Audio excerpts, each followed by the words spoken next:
사랑하는 재림교회 성도 여러분 안녕하십니까? 오늘은 믿음을 지키는 자, 말씀의 성취를 볼 것이다 라는 제목으로 함께 말씀을 나누겠습니다. 운전하시는 분들은 적어도 한 번은 당해보셨을 텐데요. 바로 끼어들기입니다. 우리가 운전을 하다 보면 항상 길이 잘 뚫리는 것이 아니라 정체되는 경우가 있습니다. 그런데 모든 길이 정체되는 것이 아니라 내가 가는 방향만 정체되는 경우가 있어요. 예를 들면 직진 방향이 아닌 우측 길로 빠져나가야 될 때 이런 경우가 생깁니다. 저와 같은 방향으로 가야 하는 사람들이 좁은 길 하나로 모이게 되면 자연스럽게 정체가 되고 멀리서부터 천천히 진행을 하게 되죠. 그런데 문제는 그 천천히 감을 원치 않는 일부 사람들이 끼어들기를 한다는 것입니다. 많은 차들이 천천히 진행하고 있는 옆길을 지나쳐서 진입로 끝에서 머리를 이렇게 들이밀면서 끼어드는 사람들이 있죠. 이때 여러분들의 기분은 어떻습니까? 나는 10분, 20분 혹은 더 긴 시간을 참을성 있게 운전해 왔는데 얌체같이 끝부분에서 끼어들기를 당할 때 화가 납니다. 기분이 좋지 않아요. 물론 상황에 따라 좀 다를 수 있겠지만 당장 그 차가 끼어든다고 해서 내 신변에 문제가 생기거나 혹은 내 가족에게 큰일이 생기는 것은 아닙니다. 그럼에도 불구하고 내 순서가 다른 이에 의해 침범당하거나 밀리게 되면 기분이 좋지 않습니다. 단순히 운전에 있어서도 이런데 아까 잠시 말씀드렸던 상황, 누군가의 끼어들기로 인해 내 가족의 신변에 큰일이 생긴다면 여러분들은 어떻게 하시겠습니까? 오늘 본문에 등장하는 사람이 바로 그렇습니다. 심지어 이 사람은 가족의 목숨이 달려있는 상황입니다. 어떤 상황인지 한번 살펴보겠습니다. 마가복음 5장 21절을 보면 이렇게 나와 있습니다. 예수께서 배를 타시고 저편으로 가심에 큰 무리가 그에게로 모이거늘 이에 바닷가에 계시더니. 여기 보시면 저편으로 가셨다고 표현이 나오는데요. 이전에 예수님께서는 거라사 지방에 계셨습니다. 그러다가 배를 타고 가버나움 지방으로 넘어오십니다. 그런데 예수께서 저편으로 건너가신 다음에 가장 처음에 만난 사람이 누구냐면 회당장 야이로입니다. 회당장 중 하나인 야이로라 하는 이가 와서 예수를 보고 발 아래 엎드려 많이 간구하여 가로되 내 어린 딸이 죽게 되었사오니 오셔서 그 위에 손을 얹으사 그로 구원을 얻어 살게 하소서 하거늘 이에 그와 함께 가실새 큰 무리가 따라가며 애워싸 밀더라. 자, 이 말씀을 잘 살펴보면 이제 일의 순서가 명확해집니다. 예수님께서 가버나움 지역으로 오셨고 이곳에서 야이로를 만났고 그의 집으로 가는 것이 일의 순서입니다. 그렇죠? 전혀 문제될 것 없는 아주 매끄러운 진행 아닙니까? 그런데 여기에서 이 회당장에게 예상치 못했던 일이 발생합니다. 바로 한 여인의 등장입니다. 12회를 혈루증으로 앓는 한 여자가 있어 많은 의원에게 많은 괴로움을 받았고 있던 것도 다 허비하였으되 아무 효험이 없고 도리어 더 중하여졌던 차에 예수의 소문을 듣고 무리 가운데 섞여 뒤로 와서 그의 옷에 손을 대니. 혹시 여러분 혈루병 걸린 여인 이야기 좋아하십니까? 저는 정말 좋아합니다. 무려 12년을 몸고생 또 마음고생 하면서 살아온 이 여인, 아무에게도 고침받지 못한 이 여인. 그런데 이 여인이 예수께 나와서 고침을 받습니다. 저는 이 이야기를 너무 좋아하고 실제로 설교 때나 성경 공부할 때 굉장히 많이 사용한 이야기입니다. 이 혈루병 걸린 여인 이야기가 감동적인 이유는 단순히 예수님께서 이 여인의 몸만 치유해 주신 것이 아니라 옷자락을 만져서 몸은 고침을 받았지만 아직 마음은 치유받지 못한 이 여인을 불러 세우셔서 모든 이야기를 들어주셨고 마침내 그 마음까지 치유하게 해주셨기 때문입니다. 너무 감동적이고 너무 행복한 그런 이야기입니다. 그런데 이때 야이로의 집에서 사람이 찾아옵니다. 그리고 이렇게 말합니다. 아직 말씀하실 때에 회당장의 집에서 사람들이 와서 가로되 당신의 딸이 죽었나이다. 당신의 딸이 죽었나이다. 제가 가만히 이 구절을 보는데 만약 내가 야이로라고 한다면 심장이 쿵 하고 내려앉았을 것 같아요. 지금까지의 일의 순서를 한번 가만히 생각해 보자고요. 내가 먼저 요청하지 않았습니까? 내가 예수께 먼저 나와서 내 딸을 고쳐달라고 요청했고 그렇게 가고 있는 중에 사전에 협의되지 않았던 여인, 심지어 이 여인은 목숨이 위태한 절체절명의 순간은 아니었어요. 그러니 조금 후에 치료해도 되지 않습니까? 그런데 이 여인이 갑자기 끼어들어 와서 예수님의 진로를 늦췄고 모든 치료를 경험했습니다. 이 뒤에 다시 야이로의 집에 가서 아이가 치료되면 좋겠는데 들려온 소식은 무엇입니까? 가던 도중에 딸이 죽었다. 여러분, 모든 일에는 순서가 있지 않습니까? 선약이라는 것이 있지 않습니까? 급한 일을 먼저 처리할 수 있잖아요. 이렇게 내 딸의 상황이 힘들고 어려운 상황이면 먼저 치료하고 와도 되잖아요. 또 한 가지 아버지의 상황에서 안타까움을 느낀 점은 이것입니다. 시대 소망에 보면 이렇게 묘사합니다. 회당장의 집은 멀지 않았으나 군중이 사방에서 그분을 압박했기 때문에 예수님과 그분의 동료들은 천천히 발걸음을 옮겼다. 걱정이 되는 아버지는 지체하는 것이 조마조마했으나 백성을 불쌍히 여기시는 예수께서는 때때로 멈추어 고통당하는 자를 위로하고 마음에 근심하는 자를 안위하셨다. 야이로의 입장에서 보면 조마조마해 죽겠습니다. 빨리 갔으면 좋겠는데 예수님께서 길을 가시면서 눈에 들어오는 사람들 다 챙기시고 멈춰서 다 돌아보십니다. 그런데 그 지연됨의 정점을 찍은 사람이 누구였습니까? 혈루병 걸린 여인이었습니다. 야이로가 등장할 때의 모습을 다시 보겠습니다. 회당장 중 하나인 야이로라 하는 이가 와서 예수를 보고 발 아래 엎드려 많이 간구하여 가로되 내 어린 딸이 죽게 되었사오니 오셔서 그 위에 손을 얹으사 그로 구원을 얻어 살게 하소서 하거늘. 여기 보면 회당장이라고 나와 있습니다. 회당장은 회당에서 진행되는 공중예배를 담당하는 사람이었습니다. 이 말은 그 지역에서 나름 존경받는 위치에 있는 사람이었으며 예법과 규례에 능한 사람이었습니다. 랍비였습니다. 평소에 누군가에게 엎드리거나 비는 위치에 있는 사람이 아닙니다. 그런데 그런 그가 예수의 발 아래 엎드려 많이 간구하였습니다. 여기에 등장하는 발 아래 이렇게 엎드렸다라는 말은 마치 왕이나 높은 권력을 가진 사람 앞에서 자세를 취하듯 완전히 자신을 낮춘 모양새를 의미합니다. 누구를 위해서요? 자신의 딸을 위해서 많이 간구했습니다. 이렇게 예수를 초청했는데 당시 아무도 신경 쓰지 않았고 관심도 없던 웬 아픈 여자가 와서 새치게 한 것입니다. 이런 상황에서 질문을 하게 되더라고요. 내가 야이로라면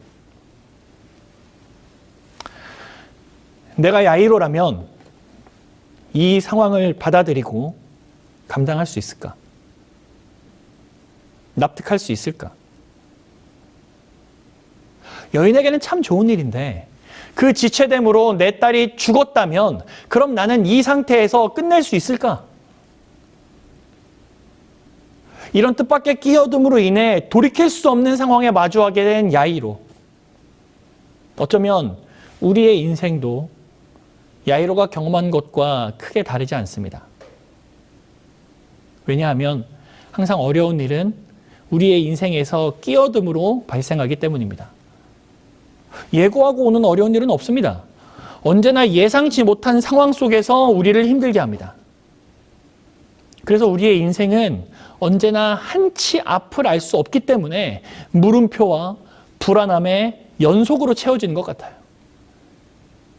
내가 오늘 하루 평안하게 보냈다고 하여 내일 평안할 것이라는 보장이 없고, 내가 오늘 하루 행복했다고 내일 역시 이 행복이 지속될 것이란 보장이 없는 것이 우리 인생입니다. 어쩌면 우리가 일의 순서를 중요하게 생각하고 좀 정돈된 인생을 이렇게 살고 싶어하는 이유는 이런 한치 앞도 모르는 불안함을 줄여보고자 하는 시도일지도 모르겠습니다. 이렇게 인생이 불안한 상황 속에서 우리는 무엇을 붙잡을 수 있습니까? 우리가 무엇을 붙잡아야 하는지 이 시간에 예수님의 말씀을 통해 확인해 보려고 합니다. 회당장 야이로의 집에서 사람이 와서 자신의 딸이 죽었다라는 소식을 들은 뒤에 예수님께서는 절망에 빠질 수밖에 없는 이 야이로를 위해서 두 가지의 말씀을 주십니다. 첫 번째 말씀은 36절입니다. 예수께서 그 하는 말을 곁에서 들으시고 회당장에게 이르시되 두려워 말고 믿기만 하라 하시고. 처음에 마주하면 참 이해하기 힘든 말씀입니다. 처음에 야이로는 반드시 예수님께서 자신의 딸을 고쳐주실 수 있을 거라고 믿었습니다. 그런데 그건 어떤 경우든 숨이 붙어 있을 때 가능한 것 아닙니까? 이제는 숨이 끊어지고 죽은 상태에서 믿음을 지키라라는 이 말씀이 참으로 이상하게 들립니다. 그러나 주님은 단호하게 말씀하셨어요. 두려워 말고 믿기만 해라. 이 말을 다시 바꿔보면 야이로야, 처음에 너가 가졌던 그 믿음을 지켜라 라는 말로 이해할 수 있을 것 같아요. 이는 우리들에게도 동일하게 주시는 말씀입니다. 해결될 수 없을 것 같은 문제가 나를 짓누릅니다. 도저히 빠져나갈 것 같은 방법이 보이지 않고 때론 그대로 모든 것이 끝날 것 같은 상황임에도 불구하고 말씀을 살펴보면 첫 믿음을 지키라는 것입니다. 참 감사하게도 회당장 야이로는 첫 믿음을 굳게 지켰습니다. 시대의 소망의 구절이 우리에게 감동을 줍니다. 야이로는 군중을 밀치고 구주 곁에 더 바싹 다가왔다. 그리고 그들은 함께 회당장의 집으로 급히 발걸음을 옮겼다. 다시 한번 읽겠습니다. 야이로는 군중을 밀치고 구주 곁에 더 바싹 다가왔다. 그리고 그들은 함께 회당장의 집으로 급히 발걸음을 옮겼다. 여러분, 너무 감동적인 구절입니다. 엄청난 절망을 마주하게 된 야이로가 예수님과 멀어지지 않습니다. 주저앉지 않았습니다. 더 바싹 다가옵니다. 최악의 상황을 맞이했지만 그는 주님에게서 눈을 떼지 않습니다. 군중을 해치고 갑니다. 더 주님 곁에 바싹 붙습니다. 그리고 마치 아직 아이가 살아서 회복을 기다리듯 급히 발걸음을 옮기는 것입니다. 사랑하는 재림교회 성도 여러분, 지금 나는 예수님께 더욱 바싹 다가가고 있습니까? 아니면 힘든 상황에서 신앙을 점점 내려놓고 멀어지고 있지는 않습니까? 부디 기억하십시오. 야이로의 모습을 기억하십시오. 그가 보여준 믿음을 기억하십시오. 현실적으로 어려운 순간이 영적으로는 더욱 주님과 가까워져야 되는 시간임을 기억하십시오. 말씀과 기도 혹 등한히 하셨다면 다시 챙기십시오. 교회에 나가기 어려운 일이 생길수록, 그런 유혹이 발생할수록 더 필사적으로 교회에 가십시오. 우리 주님께서 여러분께 말씀하십니다. 두려워 말고 믿기만 하라. 이 말씀이 저와 여러분의 삶에 위로가 되고 힘이 되길 바랍니다. 지금 그 어느 때보다 더 예수님과 가까워지길 원해야 하는 그러한 때입니다. 그렇게 믿음을 가지고 나아간 이들에게 주신 두 번째 말씀을 확인해 보겠습니다. 이제 주님과 야이로를 포함한 여러 사람들이 그의 집에 도착했습니다. 가서 보니 다들 울음바다가 되어 있었어요. 심히 통곡하며 딸의 죽음을 모두 슬퍼하고 있었습니다.